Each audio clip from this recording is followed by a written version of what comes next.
que honra a Dios. Abran sus Biblias conmigo a Romanos, el capítulo 3.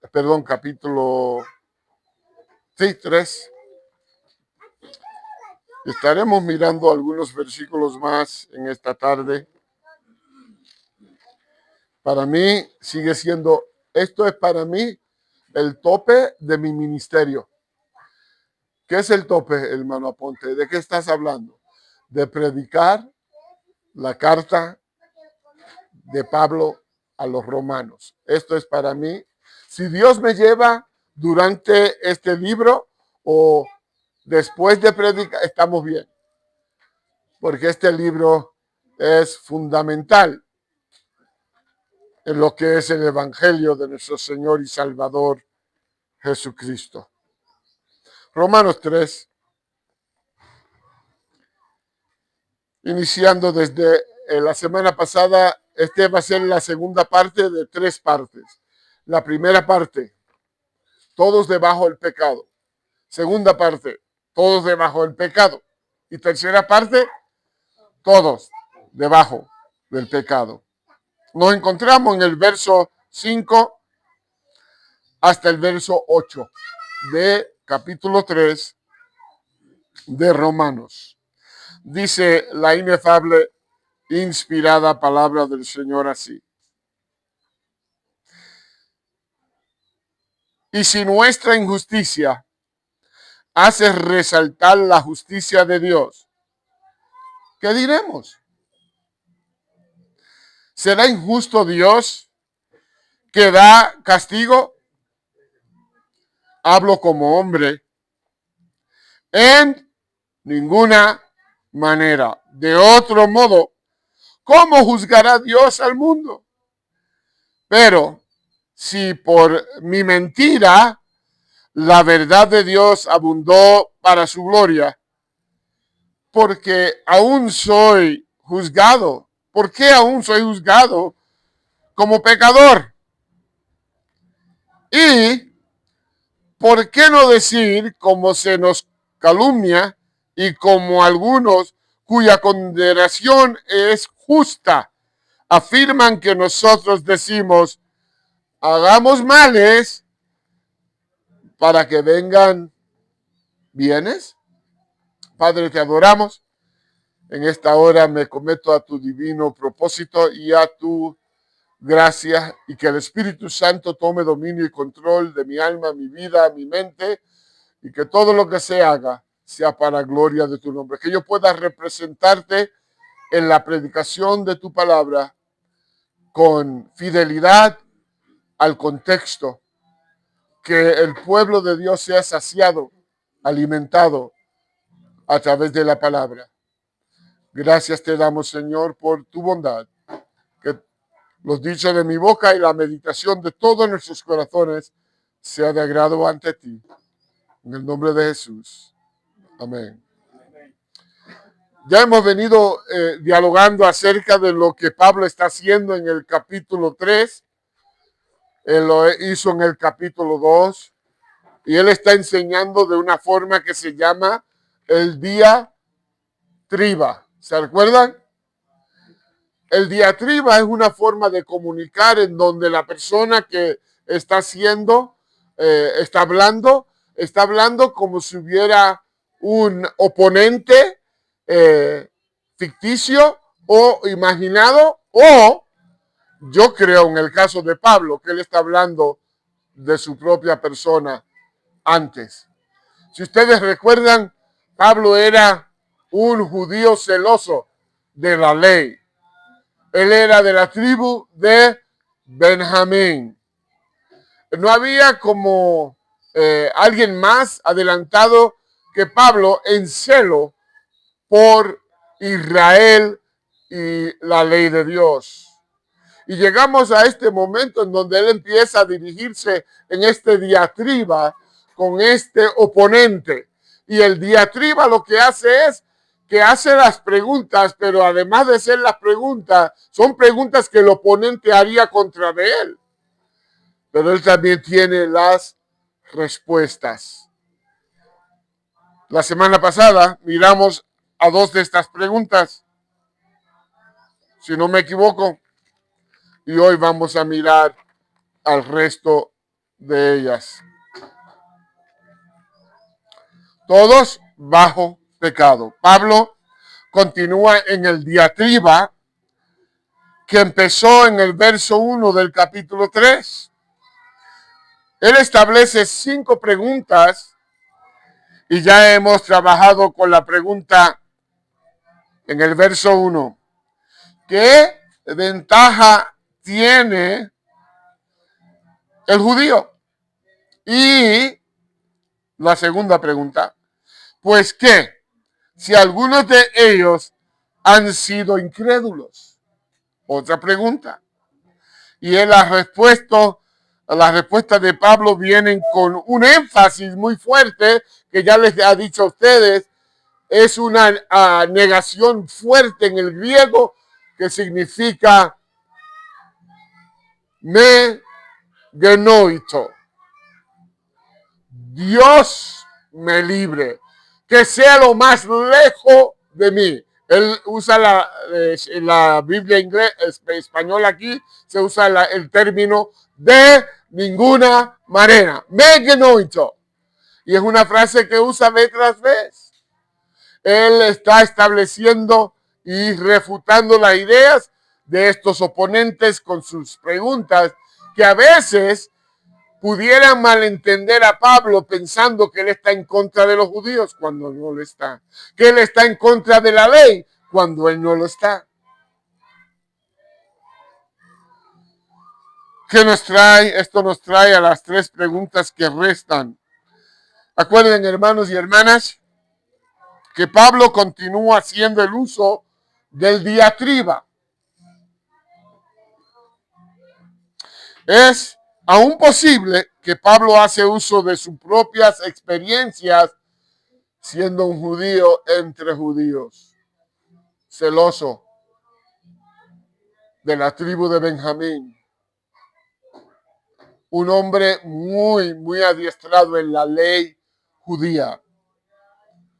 Y es mi opinión, esto es una opinión, no viene de la Biblia, es mi opinión, que posiblemente esta conversación que Pablo está teniendo con este oponente se está refiriendo a sí mismo, porque él está muy conocido, muy consciente de lo que es ser un judío. Él se llamaba Saulo debajo de la ley, y ahora ¿cómo viene a ser conocido debajo del Nuevo Testamento, debajo de la gracia? Pablo. Saulo, Pablo. Por eso es mi opinión que posiblemente él esté hablándose de sí, sus propias experiencias, de su celo que él tenía, de la persecución de la iglesia. Todo esto jugaba el papel de cómo Pablo miraba la ley mosaica, el ser un judío entre judíos, el ser entrenado bajo los pies de ¿quién? Gamaliel, el más excelente maestro de entre los judíos. Pablo postula la pregunta para después dar la respuesta. Estas 5 preguntas vienen como objeciones. Una objeción posiblemente que los judíos pudieran tener en contra de él. Pero Pablo vino como un hombre bien adiestrado y preparado para dirigirse a estas preguntas. La siguiente pregunta sale del verso número 5. Miremos. Y si nuestra injusticia hace resaltar la justicia de Dios, ¿qué diremos?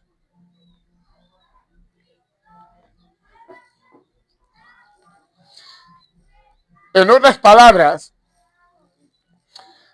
el objetor está diciendo así: mientras más injusto el criminal es, lo más justo es el juez. este juez que es Dios se aparece. Mientras más malo la persona, mientras más el peor criminal, más bonito, más bello se ve el justo juez del universo. Ese es el argumento. Esa es la objeción. Mírala bien, para que no se equivoque. Verso 5. Y si nuestra injusticia hace resaltar la justicia de Dios, ¿qué diremos? Esta es la pregunta, esta es la objeción, pero vamos a ver cómo Pablo responde. ¿Qué diremos? Dice Pablo. Mientras más pecadores somos, más glorioso se ve el evangelio. Eso es lo que está diciendo el objetor a Pablo. Está malentendiendo a Pablo. Los judíos, por ser lo que son, estaban malentendiendo. Pensaban que Pablo estaba atacando el judaísmo. No. Esa era la idea de ellos. Mientras más pecadores somos, más glorioso es el evangelio. Pero mira cómo Pablo responde.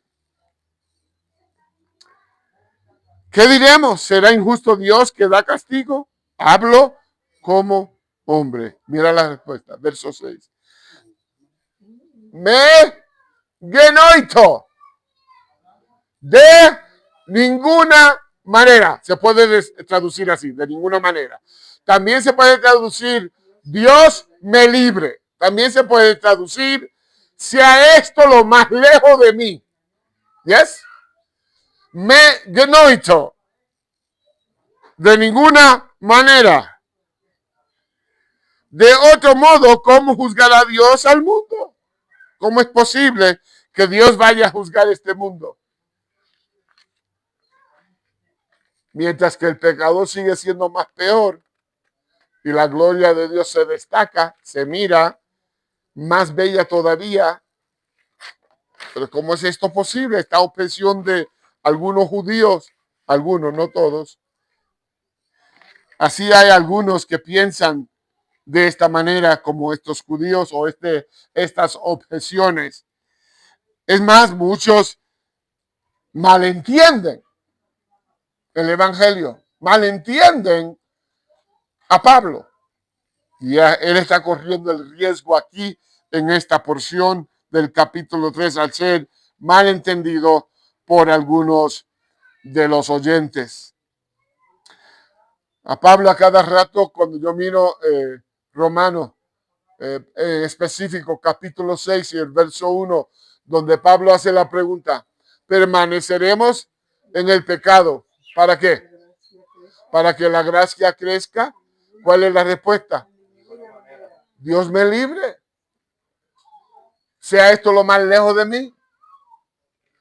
Tú no puedes decir que eres cristiano, cristiana, y no crecer en la gracia de Dios. Tú no puedes decir yo soy cristiano y vivir la vida que a las ganas que te dé, como te gustes, no importando lo que dice la palabra del Señor. Tú no puedes decir soy cristiano y vivir la vida como te guste. No es posible. Y eso es lo que está diciendo Pablo en Romanos 6:1. Habrán algunos que lo malentiendan, que cogen la gracia de Dios como una licencia. ¿Me dejo entender? Habrán algunos en el tiempo de Pablo que decían, yo estoy, toda la salvación es por gracia, pues quiere decir que yo puedo hacer lo que me da la gana. No. En la gracia sí hay licencia, pero no hay antinomía. No hay uno que esté en contra de la ley. Y así se levantaron algunos en el tiempo de Pablo, antinomios. Pastor, tú no me puedes decir cómo vivir mi vida. No es el pastor que te está diciendo, es Dios mismo a través de su palabra. Este es el argumento y las objeciones que Pablo está recibiendo. ¿Qué pues diremos? Romanos 6:1. Perseveremos en el pecado para que la gracia abunde. De ninguna manera. ¿Qué diremos? Otro megnoito. Pablo concluye en decir que Dios es el juez del universo. Y si Dios es el Dios del universo, una cosa que yo he aprendido, especialmente de el famoso Abraham en Génesis, capítulo 18 y el verso 25, aprendí esto de Abraham. Vamos ahí. Génesis 18:25.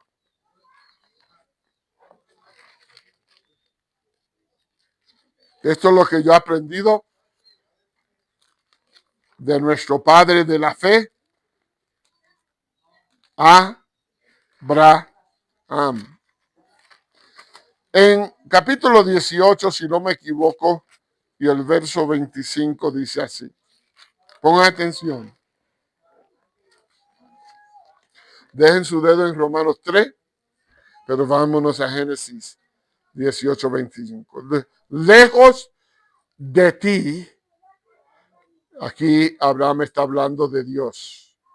Lejos de ti, oh Dios, el hacer tal, que hagas morir al justo, ¿con quién?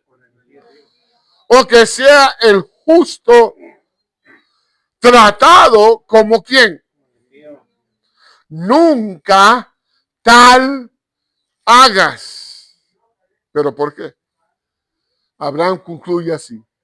El juez de toda la tierra no ha de hacer lo que es que.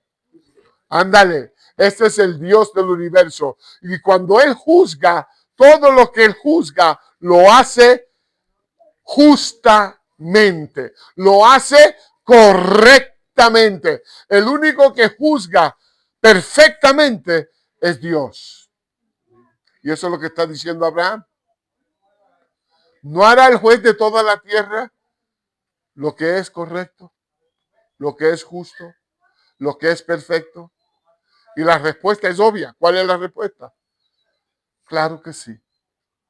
Y aquí Pablo, volvemos a Romanos 3, dice que este Dios, el que servimos, este Dios de la Biblia, es el juez de todo el mundo. Míralo de ahí, como lo dice, en ninguna manera.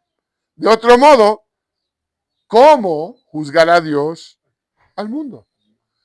En otras palabras, Pablo dice, Él va a juzgar al mundo con justicia, con verdad, con equidad. Esa es la idea de Pablo. Aquí llegamos al verso 6, perdón, al 7. Pero si por mi mentira la verdad de Dios abundó para su gloria, ¿por qué aún soy juzgado como pecador? Otra objeción. ¿Y por qué no decir otra objeción? Se nos calumnia y como algunos cuya condenación es justa, afirman que nosotros decimos, hagamos males para que vengan bienes. Si ustedes no están siguiendo bien el argumento, lo van a perder. Él está hablando en forma ¿qué? Diatriba. Él está mirando las objeciones de sus oponentes y a la misma vez está respondiendo a estas objeciones. En esta última, del verso 7 al 8, encontré esto. Con las mismas líneas y lógicas de las preguntas anteriores, llegamos a esta última. Líneas que dije, ilógicas. ¿Qué significa ilógicas? No tiene sentido. Que no tienen lógica. Ninguna de estas preguntas. Por eso es que cada rato Pablo puede responder de ninguna manera.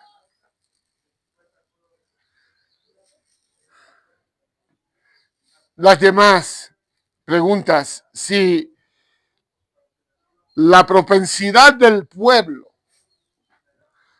para mentir solo resalta la verdad de Dios y la gloria de Dios, ¿por qué son condenados?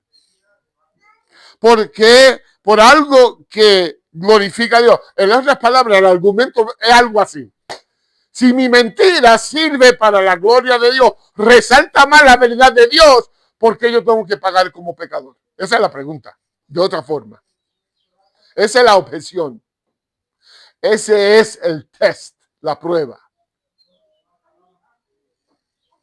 Vamos a decirlo de otra forma para ver si lo agarran.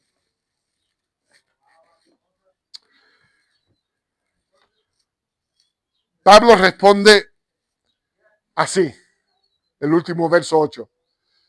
¿Cuántos han escuchado este dicho? ¿Cuántos han escuchado este dicho? El fin justifica los medios. ¿Cuántos han escuchado eso? Que el fin justifica los medios. En otras palabras, Pablo dice, no. No se equivoquen ustedes. De ninguna manera. La razón que hacemos algo malo y feo, nosotros, en específico estamos hablando de los judíos, si ellos mienten y sabemos que va a servir, todo sirve para la gloria de Dios. ¿Cuántos sabían esto? Que de la mentira, vamos a coger el ejemplo bíblico, vamos a darle otro ejemplo para que su mente capte. ¿Se recuerdan la historia de José? Fue maltratado, ¿verdad que sí? Sufrió bastante, ¿verdad que sí? ¿Se recuerdan cuando terminó en el capítulo 50 de Génesis, si no me equivoco? Ahí vemos a José. Y cuando se enfrentan todos los hermanos, ¿qué le dice José a ellos? Ustedes lo intentaron para el mal, pero Dios lo usó ¿para qué? Ahí está la idea. Que alguien puede hacerte algo malo, pero Dios lo trastorna para su gloria y tu bien. Y Pablo está diciendo, espérese. Su argumento de que, porque ellos quieren escapar el juicio de Dios, los judíos, por decir, si yo miento, yo sé que al fin de todas las cosas, eso aumenta la gloria de Dios. Y es cierto. Pero el problema aquí es que ellos no quieren la culpabilidad de su mentira. Ellos quieren sentirse favorecidos por Dios porque Dios los escogió y le dio la ley. ¿Están entendiendo? Este es el argumento que Pablo está desarrollando aquí. Pero mira cómo Pablo responde. Pablo dice así: llegar al lugar correcto, que es la gloria de Dios, ¿verdad? Por su mentira, por medios humanos, dice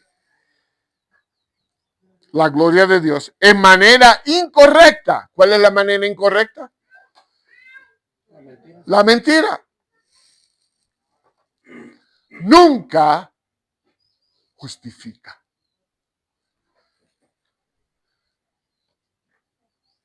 El fin no justifica los medios.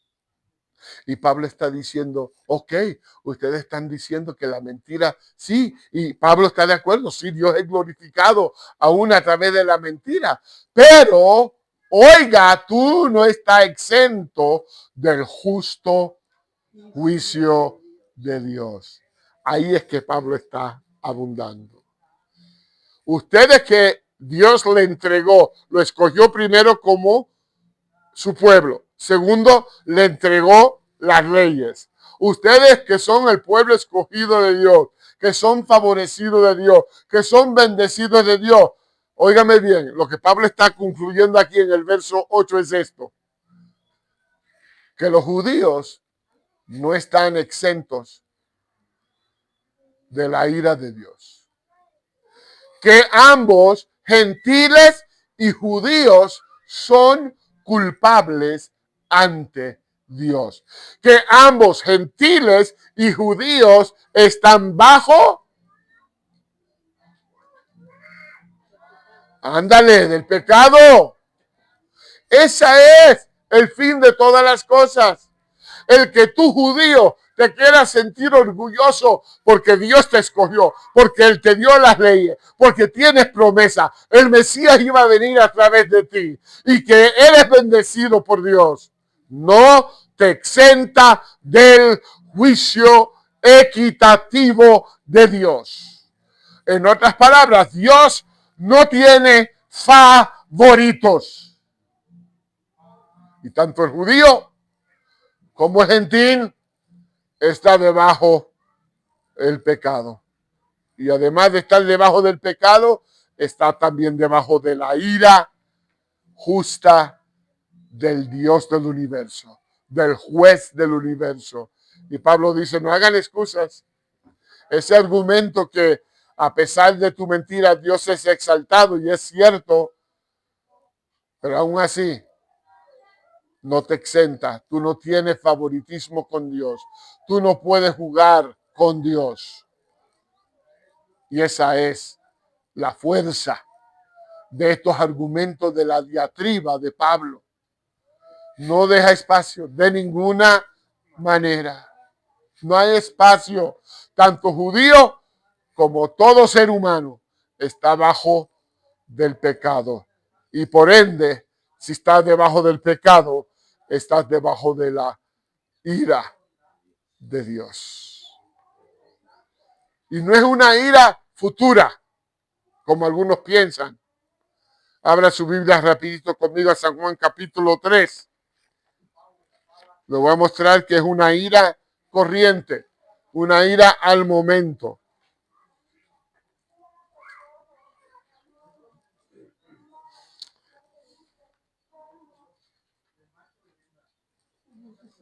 Verso 18 del capítulo 3 de San Juan dice así: el que en él cree no es condenado, pero el que no cree, ¿qué pasa? No dice, aguanten, estudien, lean bien. No dice que será. No dice que posiblemente. ¿Cómo es que dice? ¿Qué significa ya? Ya Dios pasó la sentencia.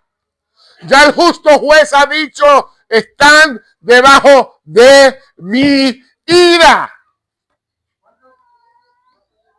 El que rechaza el evangelio, el que dice yo no quiero ser cristiano, el que dice yo no tengo que aceptar a Cristo como mi Señor y Salvador, el que dice yo no creo que Él murió, que lo enterraron y que al tercer día resucitó, esa persona ya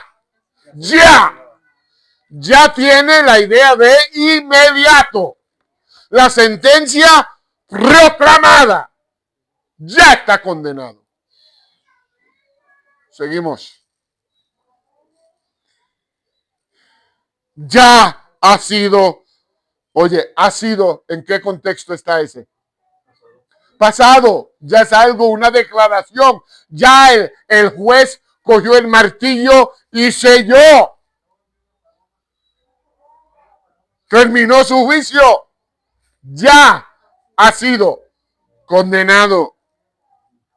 Porque no ha creído en el nombre del unigénito de Dios. Y esta es la condenación. Que la luz vino al mundo y los hombres ¿qué? Que la luz, porque sus obras eran bien buenas. Así es que dice. ¿Que eran? ¿Quién eres tú? Malo, mala. Solo por la gracia de Dios tú puedes decir, la bondad de Dios que hay en mí, ahora yo soy bueno. Porque está demostrando la bondad, la benevolencia, lo bueno que es Dios en tu vida. Y vamos a ver la próxima semana con la tercera porción de todos debajo del pecado. Vamos a ver algo interesante. Prepárese.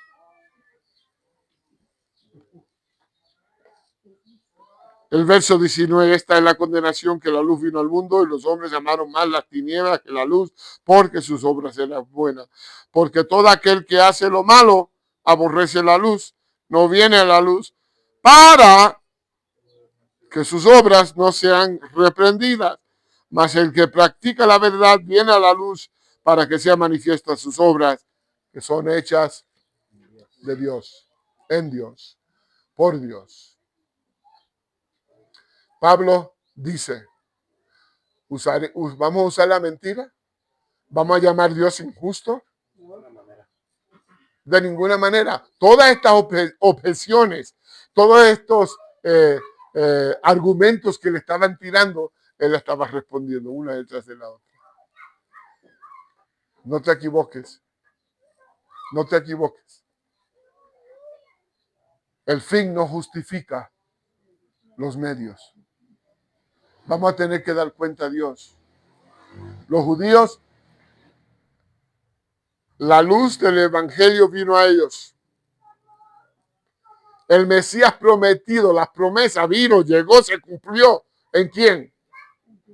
Dígalo fuerte. En Cristo se cumplió la promesa de Dios que le dio a Abraham. Tus descendientes serán como la arena del mar, como las estrellas del cielo. En ti serán benditas todas las naciones. Génesis 15, Génesis 18.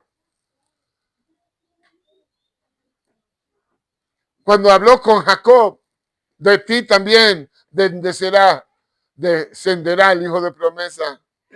¿Cuál fue el hijo de promesa? Antes.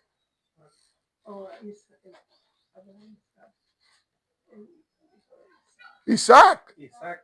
Isaac fue el hijo de promesa para Abraham. ¿Se recuerda la historia cuando Dios le dijo a Abraham, mira, tú vas a tener hijos?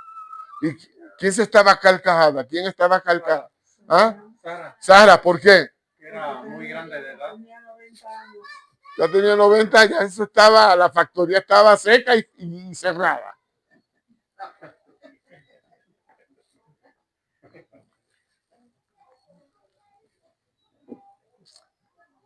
¿Habrá algo imposible para nuestro Dios? No, nada.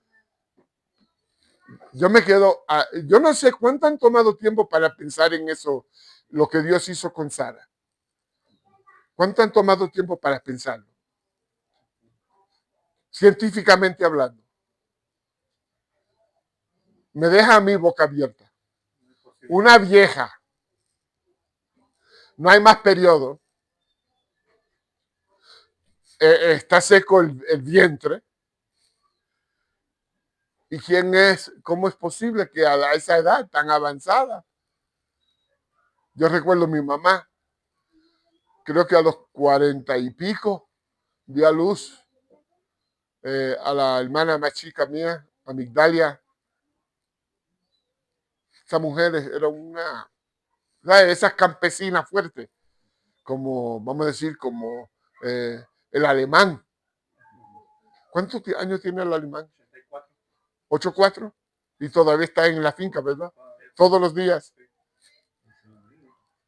Está fuerte, pero también se le ven las arrugas, ¿verdad? Se ve que está más flaquito.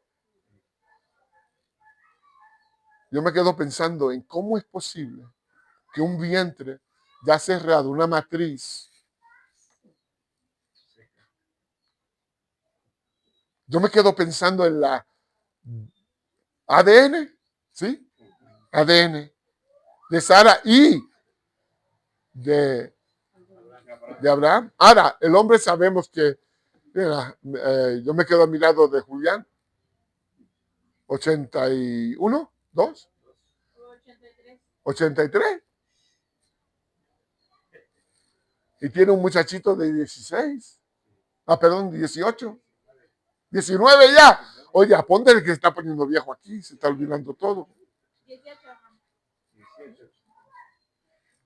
Oye, solo la gracia de Dios. Y vemos que genéticamente, a pesar que tiene 83, todavía a su edad avanzada, con una mujer más joven que él. Pero Sara no era más joven que Abraham. Sí. Solo un poquito. 10 años. Sí, eso es un poquito. 10 años. Casi nada. Casi nada. En términos del tiempo antiguo, casi nada. Y les voy a decir una cosa. Sara tenía que ser una mujer. Esa mujer tenía que ser más que un 10. En su físico, su naturaleza, su belleza. ¿Estoy correcto o estoy mal? Estás correcto. ¿Por qué? Porque muchos reyes se enamoraron de ella y otras personas también. Cuando él fue huyendo a Egipto, ¿se recuerdan la historia de Abraham? Dijo que era su hermano. No una vez, 2 veces. Por salvar su- La presentó como si fuera su hermana. Era su hermano. Ella, los reyes, los que me miran, oh my goodness. Ah, no, yo necesito esta chica. Los reyes la querían para ellos. Sí, era mexicano el rey. ¡Híjole! ¡Qué muchacha guapísima! Necesita estar en mi corte. Y me imagino Abraham también era mexicano, si no lo sabían. Órale, vato. ¿Cómo así? Es mi hermana. Estaba tratando de esconderla y protegerla, pero era su esposa y era. Después de Eva, la primera mujer, no pienso que haya habido otra mujer más bella. Eva primero y la segunda en la Biblia, Sara. Y las hijas de Lot. Las hijas de Lot. Bueno, veremos ver esas más luego, pero Sara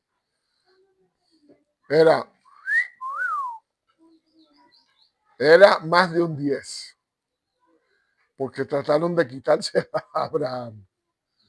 El punto mío es este, que yo me he quedado pensando mucho, como el poder de Dios coge una vieja, coge la matriz, la cambia de tal forma que ahora está como una jovencita de nuevo, a pesar que tiene 90, Dios transforma. 100.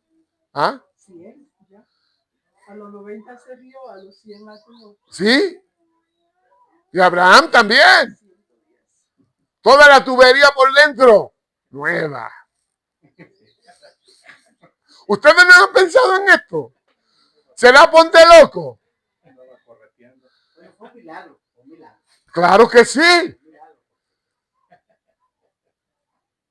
¿Habrá algo imposible para el Dios que le servimos, hermano? Nada. Nada.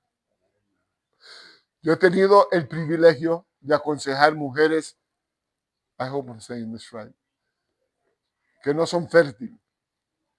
¿Cómo se llama? Infértil, que no pueden dar a luz. Oh, para una dama que quiere hijos y no puede, ¿cuántos de ustedes han tenido interacción con personas así? ¿Qué es lo que hay en ellos? Desesperación. Desesperación, Amargura. amargura. Y sabe que tenemos ejemplos en la Biblia, ¿verdad? Ana.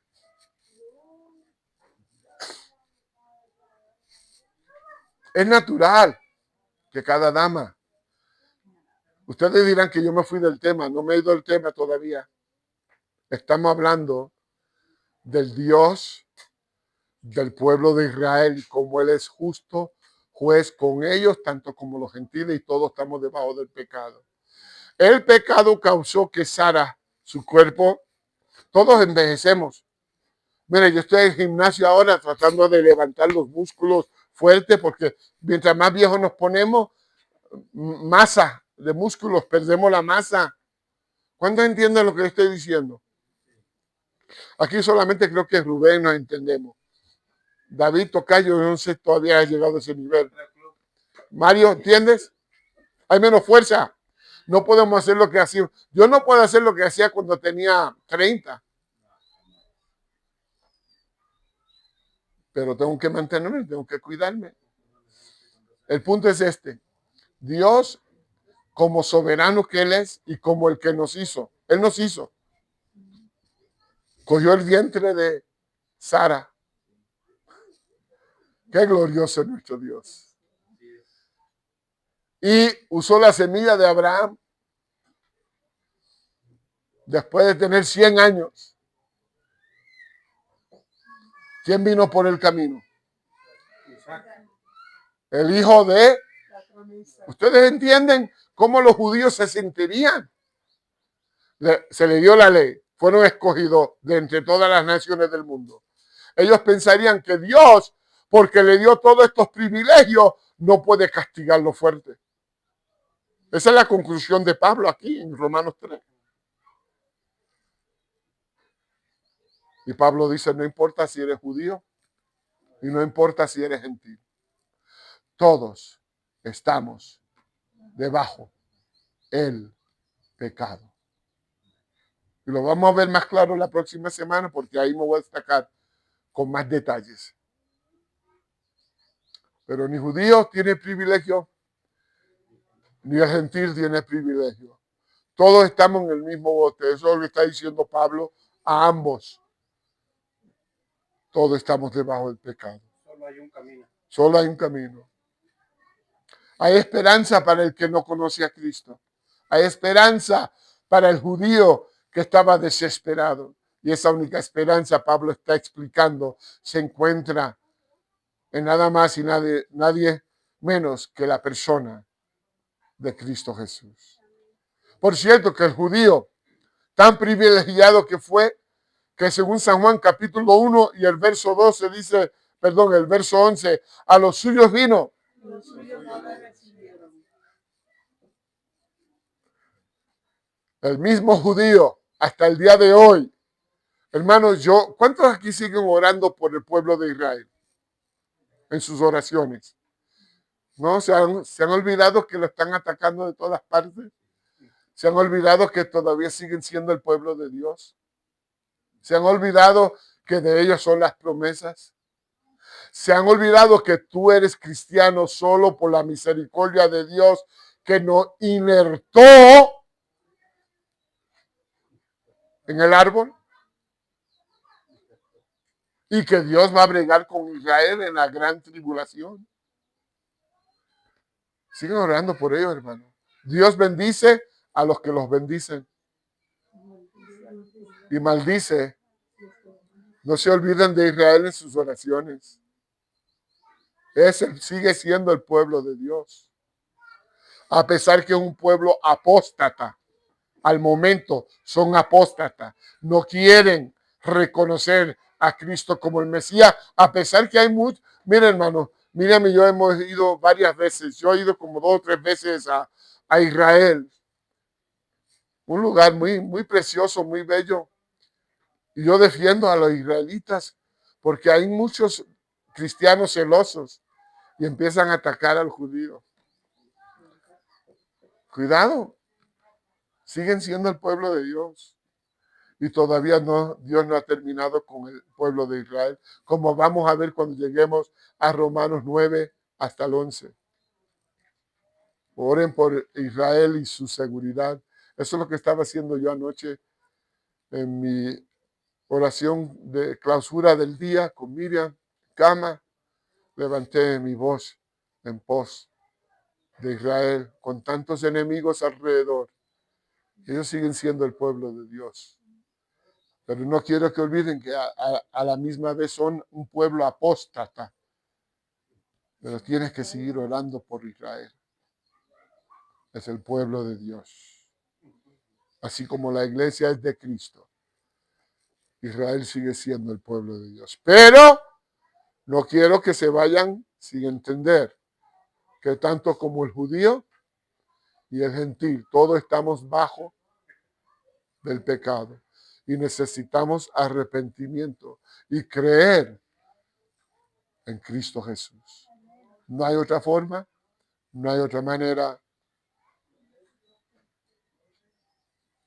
Te agradecemos, Padre, por tu palabra en este día. Prepara nuestros corazones para recibir la Santa Cena. Cuánto te ruego.